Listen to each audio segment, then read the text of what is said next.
वो भी वीडियो जारी करके।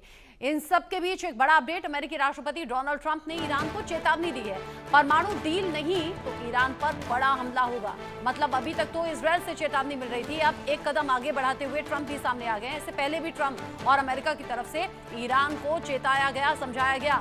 ट्रंप कह रहे हैं ईरान को परमाणु समझौता कर लेना चाहिए, सब कुछ खत्म होने से पहले डील कर ले ईरान। और हमने ये देखा भी है, चाहे वो रूस यूक्रेन का युद्ध हो, ज़ेलेंस्की नहीं माने, यूक्रेन में भारी तबाही है, और उधर हमास के खात्मे के लिए गाजा में तो कब्र ही कब्र दूर दूर तक दिखाई देती है, वहां बर्बाद तबाही सब कुछ तस्वीरों में नजर आता है। और अब यहाँ ईरान को सीधे तौर पर चेतावनी डोनाल्ड ट्रंप की ओर से कि समझौता कर ले ईरान, वरना भारी तबाही होगी और बड़ा हमला होगा, कोई बचा नहीं सकता ईरान को। भास्वती मुखर्जी जी, जो हालात अभी ईरान के हैं, इजरायल एक बड़ा हमला कर चुका है, ईरान पलटवार की तैयारी कर रहा है, लेकिन अब ट्रंप की तरफ से भी साफ कर दिया गया कि समझौता करो वरना अंजाम भुगतो।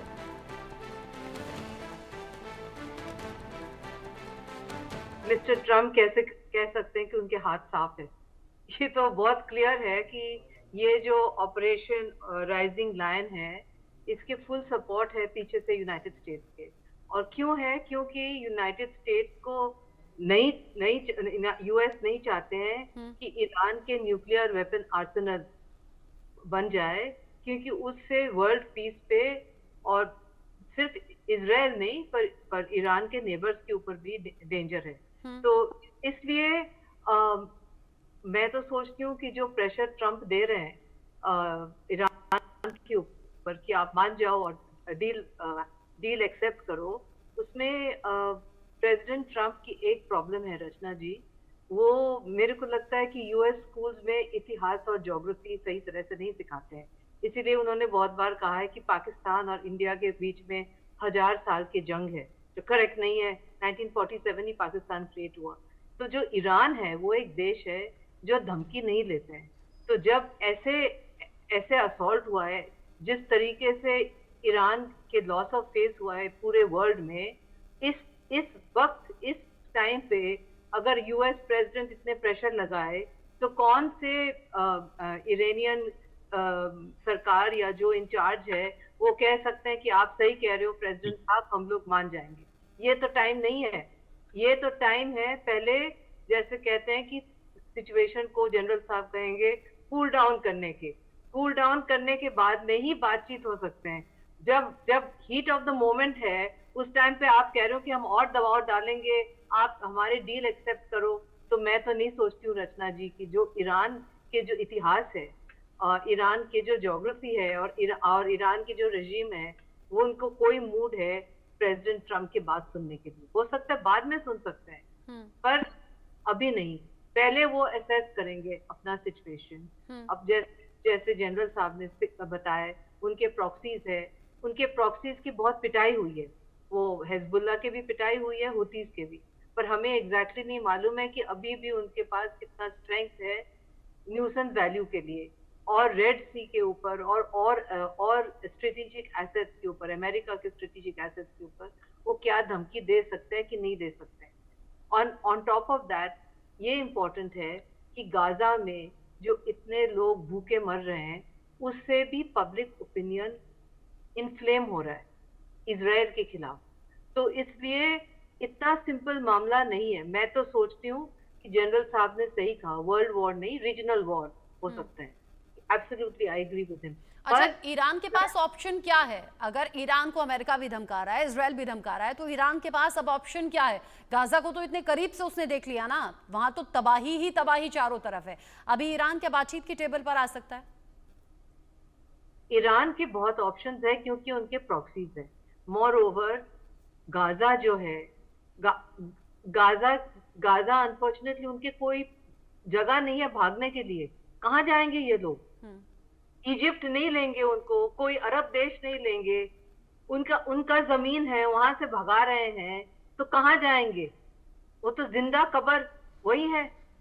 तो आप गाजा और ईरान को नहीं कंपेयर कर सकते। ईरान एक बहुत इंपॉर्टेंट देश है, ईरान की बहुत स्ट्रेटेजिक एसेट्स भी है और न्यूसेंस वैल्यू भी है, और उनके जो प्रॉक्सीज है, जो जनरल साहब ने कहा, उन प्रॉक्सीज को इजराइल ने काफी पिटाई किया है, पर अभी तक हमें पता नहीं है कि उन प्रॉक्सीज के में अभी भी कितना जान है कि नहीं है। तो इसीलिए मैं कह रही हूँ कि अभी जो सिचुएशन है वो वॉलेटाइल है। नेक्स्ट 48 घंटे में पता चलेगा कि किस तरीके से सिचुएशन या तो इन्फ्लेम हो जाए या कूल डाउन हो जाए।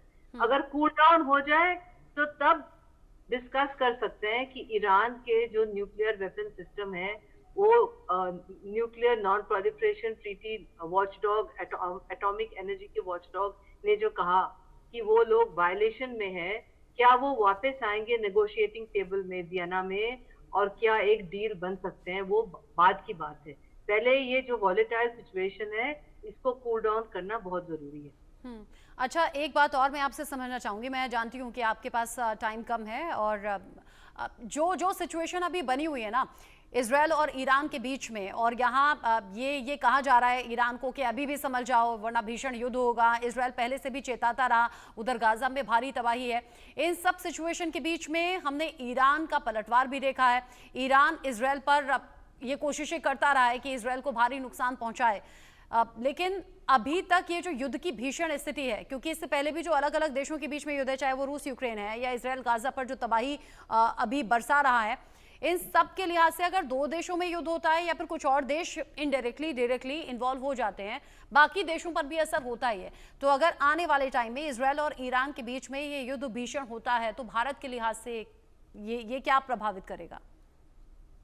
हमारे तो मोस्ट इम्पोर्टेंट स्ट्रेटेजिक अलाई और दोस्त इजराइल है, ये तो बहुत ही क्लियर है। और इजराइल ने हमें बहुत मदद किया और हमारे जो डिफेंस पार्टनरशिप है हर चीज पे इजराइल और इंडिया के जो फ्रेंडशिप है वो मतलब कोई और दोस्ती के साथ कंपेयर हो ही नहीं सकता है। पर हाँ, ईरान के साथ हम लोगों ने